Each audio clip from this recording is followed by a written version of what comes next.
the Lord. Hallelujah! Praise the Lord! Hallelujah! Jesus is alive! Praise God! Hallelujah! Katatapos lamang, Sister Marian, ang banal na pakikinabang sa pagdiriwang po ng banal na Santa Misa. Sa pangunguna po ng ating spiritual director, Reverend Father Sunny Declaro. Yan, at mapagpalang gabi na po sa lahat na nakikinig sa ating pong himpilang pinagpala at sa lahat po na narito sa ating pong pinagpalang lugar. Amen. Ang International House of Prayer. At syempre, binabati natin muli ng isa pang pinagpalang gabi ang lahat naman ng ating pong mga taga-subaybay. Sa himpilang pinagpala ang DWXI at syempre po sa ating mga kapatid na naka-monitor sa internet via www.eradioportal.com at saka sa www.deltabroadcastingsystem.net. Ayan, praise God. Tayo po ay napapanood via live streaming. Yes. Ayan, at sa lahat po, patuloy po nating inaanyayahan ang ating mga kapatid na nakikinig na malapit lamang po dito po sa Anvil City na pwede pa pong humabol para makapakinig ng mabuting balita ng ating Diyos. Hallelujah! At sa gabi pong ito, sa mga oras na ito, tayo na po idadaho, Brother Alex, sa pakikinig ng mga pinagpala ni Yahweh El Shaddai. Isa ito sa pamamaraan, Sister Marian, para ibahagi ang biyayang tinanggap ng ating mga kapatid na pinapala. Amen. Praise the Lord. Alam ko po, lahat tayo pinagpala. Amen po ba? Amen. Itaas nga po ang mga kamay ng mga pinagpalang anak ni Yahweh El Shaddai. At pumalakpak ang lahat ng pinagpala ng Diyos. Praise the Lord. Hallelujah. At tatawagin Amen. po natin ang unang magbabahagi mula po sa Hong Kong chapter, Sister Judilyn Velarde. Velarde. Pakinggan natin ang kanyang patuto. Maraming salamat po. Yahweh, magandang gabi po at sa ating punong lingkod at sa asawa po niya na si Sister Bilin. Yahweh, narito na po ako, Yahweh, para tinupad ko na po yung aking pangako sa iyo. Last time po na umuwi ako, hindi ako nabigyan ng pagkakataon. Kaya Yahweh, maraming salamat po sa pagkakataon na ipinagkaloob mo po sa akin para isigaw ko po yung kabutihan na ginawa mo sa buhay ko. Una po ay yung paggamit po ng kapangyarihan po ng 1 + 1 = 3.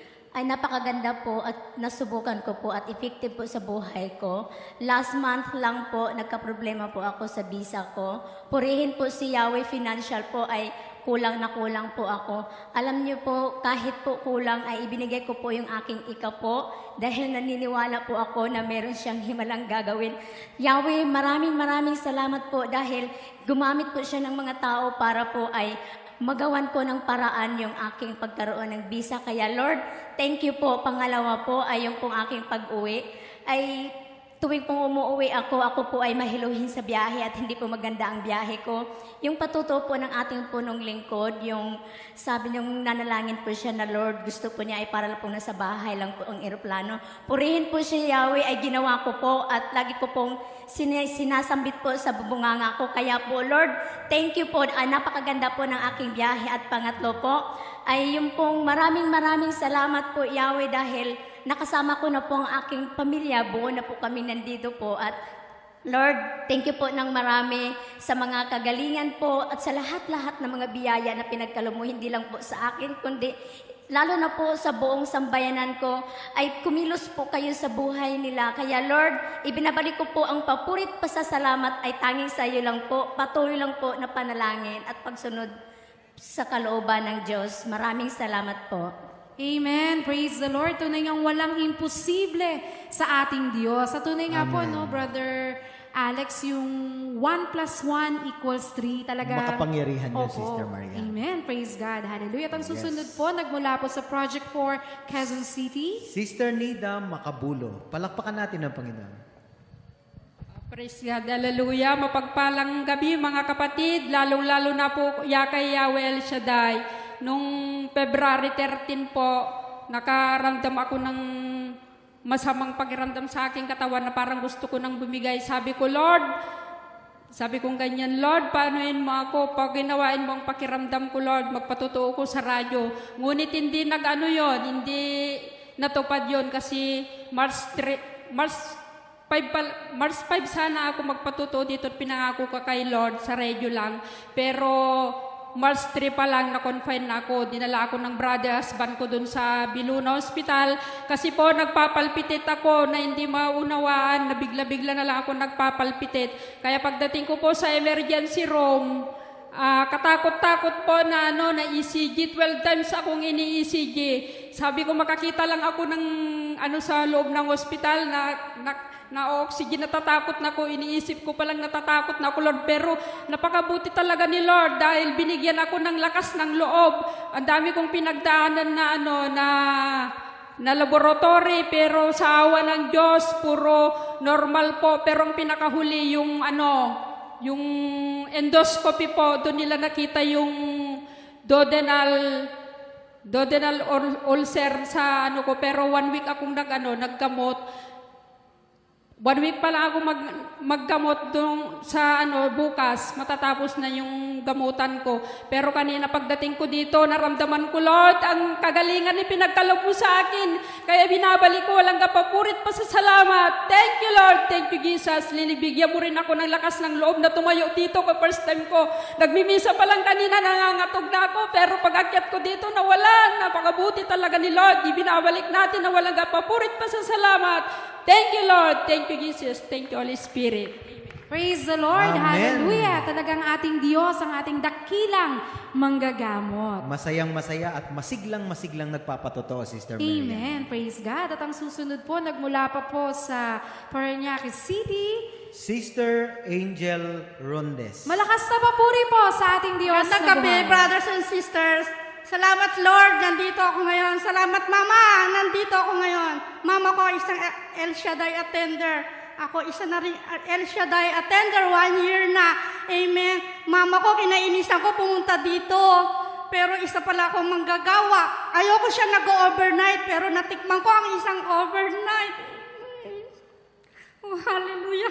Nagpapasalamat ako kay Lord dahil yung salamin na yan, sinisilip ko lang nung araw. Pero isa pala akong uupo dyan dahil naging isang suway. Oh, hallelujah. Dahil kay Mama, ako ang binigay na biyaya para maglingkod dito. Nagpapasalamat din ako kay Lord. Dahil Huwebes Santo, imbis na magsimba ako yung walk of faith.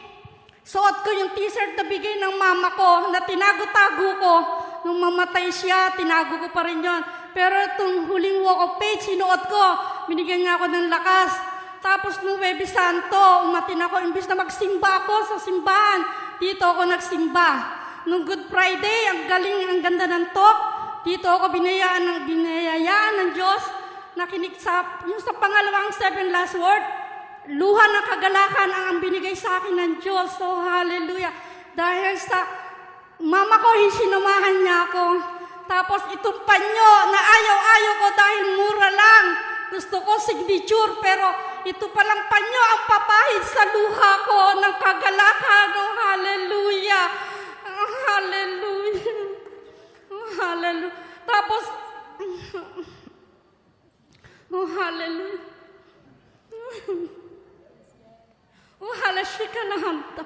Lord, tapos, yung kayamanan sa lupa na nawala sa amin, kayamanan nawala man yon, nilinis ako ng Diyos. Nawala man yung yaman na yon, pinilik ng Diyos sa akin, milyon pa dahil binigyan ako ng Lord ng kasiyahan, ng kalakasan at buhay ako lagi kahit mag-isa lang ako umaatin dito. Oh, hallelujah. Pag-akyat ko pa lang dito, sabi ko, Lord, sa huli ako mag-sharing. Pero pangatlo din ang inakay ko ngayon. Oh, hallelujah. Purihin natin ang Diyos. Salamat sa iyo. You're the best. Talaga, sobra-sobra. Ikaw ang nagpapalakas sa akin. Oh, hallelujah. Nung Good Friday, nandyan ako, tumumpang man ako, nagpapasalamat ako sa nagtumulong sa akin. Diyos na lang magbibigay sa inyo ng lakas. Pinag-pray ko na kayo. Hallelujah. Thank you, Lord. I love you so much, Lord. To God be the glory. I love you sobra-sobra. Praise the Lord. Hallelujah. Yan po, ang kagalakan. Amen. na talagang tinan mo ng ating kapatid sa pakikinig ng mabuting balita. Yes. Amen. Ayaw ng bitawan ng mikropono. Excited na excited, Praise Sister the Maria. Lord. Hallelujah. Yan po, gusto niyo po yung signature na panyo. Ang panyo po natin ay signature din Yun po. ang totoong signature. Amen. Signature ng May salita ng Diyos. Pirma si Lord. Amen. Hallelujah. At ang susunod po, nagmula pa po sa Zamboanga City. Ang ating kapatid, Sister Beth Paraiso. Purihin po natin ang Diyos na buhay. Good evening po, Yahweh El Shaddai. Good evening po, Brother Mike, Sister Belen. Thank you po. First time ko magpatotoo dito.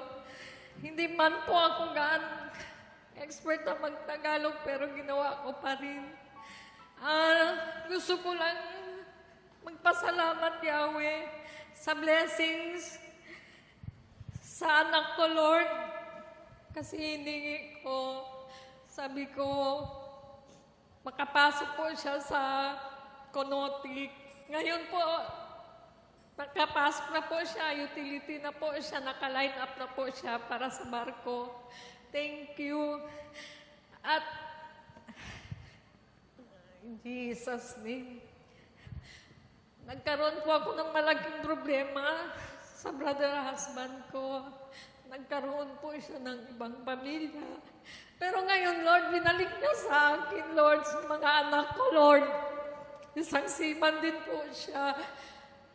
At sumasama na rin po siya sa akin sa gawain kasi sabi niya, itong gawain na ito, ginagamit ko lang para sa wala. Pero sabi ko, hindi ako mag-give up.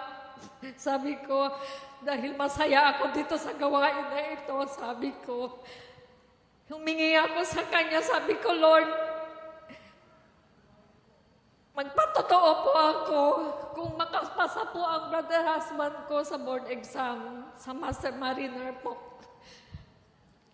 Kahapon po, Lord, thank you. Good news po, natanggap namin, Lord, nakapasa po siya, Master Mariner na po ang brother husband ko. Salamat po sa lahat. You're my best friend, Lord. I love you, Lord. Thank you, Jesus. Amen po. Amen. Praise the Lord. Hallelujah. Talagang kapag yung pong faith natin sa Lord, ano po, yung inalagaan po natin, nanalig at nanampalataya tayo sa Panginoon. Tingnan po, wala pong imposible. Ano po, yung kanyang brother husband na Amen. na sumakabilang bahay. Binalik ng Panginoon. Amen. Praise the Lord. At may dala pang biyaya, ano po, na nakapasa pa po as Master Mariner. Salamat sa ating Panginoon. Sister Beth naman ay naghugas ng mata. Sabi ni Father Sunny kanina, kapag umiiyak daw, paghuhugas yon ng ating mga mata. Amen. Praise God. Hallelujah. At ang susunod po ay nagmula pa po sa Las Piñas City. Ang ating kapatid, Sister Crisanta Garcia.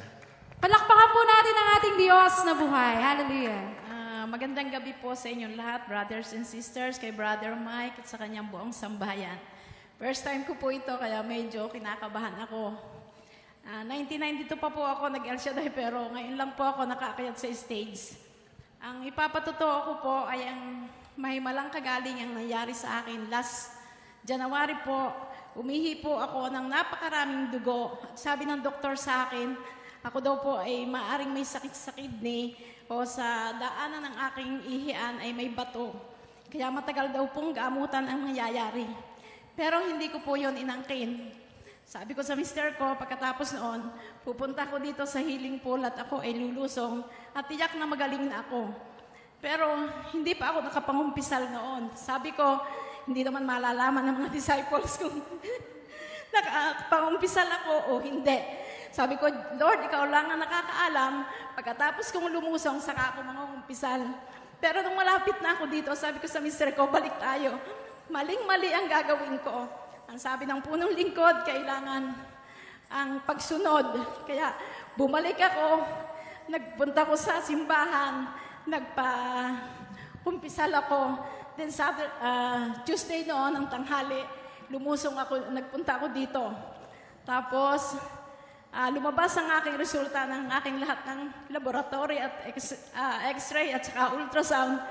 Praise God, wala pong nakita kahit anong, at magaling na ako. Sabi ng doktor, bakit gano'n ang nangyari? Sabi niya sa akin, sabi ko, himala po yan El Shaddai. At sabi niya sa akin, ituloy ko na lang yung gamot at magaling na ako. Amen. Amen. Ang pangalawa po ay ang blessings na ibinigay sa aking anak. Yung aking anak pong panganay na babae, sakay sa yate. Sabi niya, Ma, pagdasal mo ako para maging chief stewardess na ako. Pero sabi niya sa akin, malabo yun, Ma, ayaw ng mga puti ng galing Asian country. Sabi ko, anak, ang dasal ng isang magulang para sa anak, sabi ni Brother Mike, ay mahiwaga. Kaya pinag-pray ko, tumawag siya ng isang araw, siya daw ay na-promote na, chief stewardess na. At siya ay pagbabakasyonin, bukas po ang dating niya. Thank you, Lord. At alam kong magkakabisa pa uli siya papuntang Amerika. At sabi ng may-ari ng yate, kukunin siya para makapag-land base na sa Amerika. Thank you, Lord.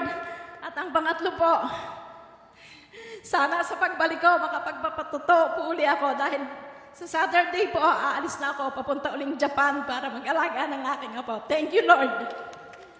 Praise the Lord. Hallelujah. Yan po, ang daming answered prayers ng ating Amen. kapatid. Ano po? Yun po yung mga patuloy na nanalangin. Sino po dito yung may gumawa na po ng mga prayer requests?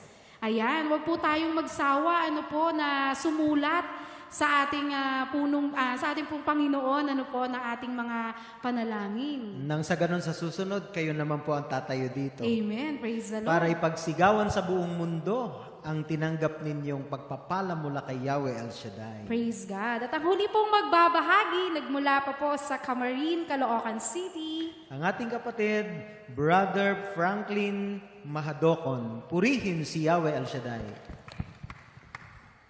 Magandang gabi po sa inyo, brothers and sisters, kay Brother Mike at sa kanyang buong pamilya at sa lahat kay Yahweh El Shaddai. Ang una kong ipatutuo ay ang kabutihan na pinagkaloob sa amin ng buong pamilya ko at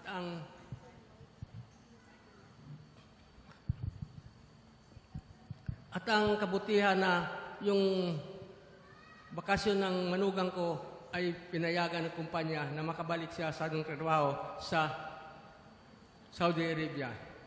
At mga kapatid, at kay Brother Mike, humihiling ako sa inyo ng panalangin dahil noong March 8, 2016, ay binaril at napatay ang aking sister wife doon sa amin. Pagbabantay niya sa aming maliit na butika. Maraming salamat po, Yahweh Shaddai. Maraming salamat. Kristo Jesus ang Panginoon at ang Pagligtas. Amen.